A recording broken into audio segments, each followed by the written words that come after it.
Hey everybody, how are you doing? Tomorrow's hump day. It's a good day, right? Because we're going to be moving on to doing something better because it's the middle of the week and we're going to get over the top and start coasting downhill. I'm not needing a lot of medication for pain. I'm not needing it as frequently. Clothing is an issue, so of course I'm limited on what I could wear, but the wrist, it seems to be healing slowly.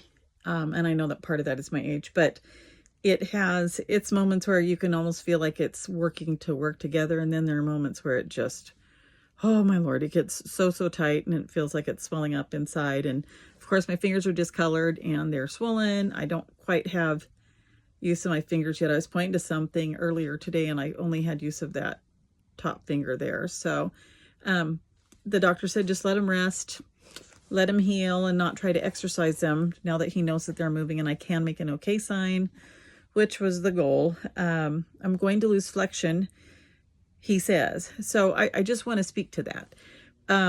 My sister was in a massive car accident the day after she graduated high school. And for those of you who remember, she shouldn't be here today. She has an incision that goes from her sternum all the way down to, well, she was basically sliced straight down the middle because everything was broken.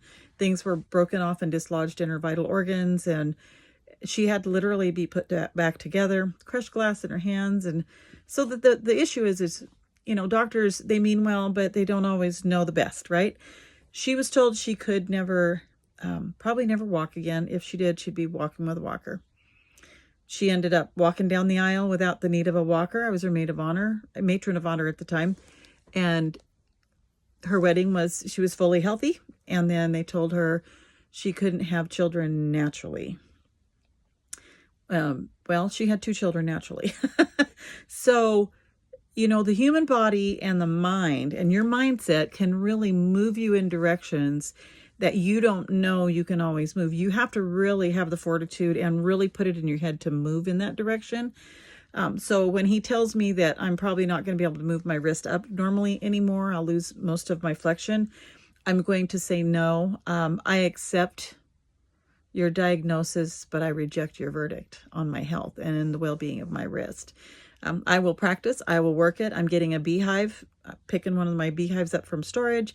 I've got a place to put it right here in Tacoma where I'll be starting a new honeybee colony. I'll actually have probably ultimately in the next couple of years, I think I'll have close to 5 hives again.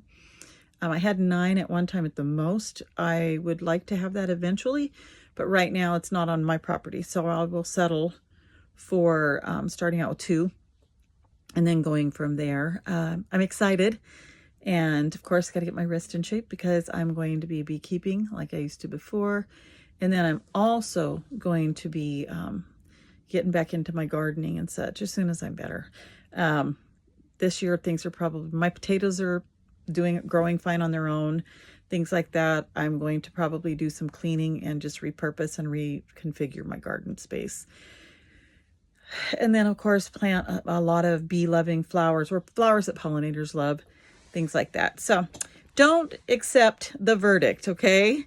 The diagnosis might be there, but the verdict is not the final say. You can make changes through your mindset, through your faith, through your spirit, but don't let any human being pass a verdict on you, all right? We can do it without the verdict. We can just say, hey, thanks for the diagnosis, but I reject your verdict, and move on and just take care of yourself, okay? Hey, I love you guys. Have a wonderful night.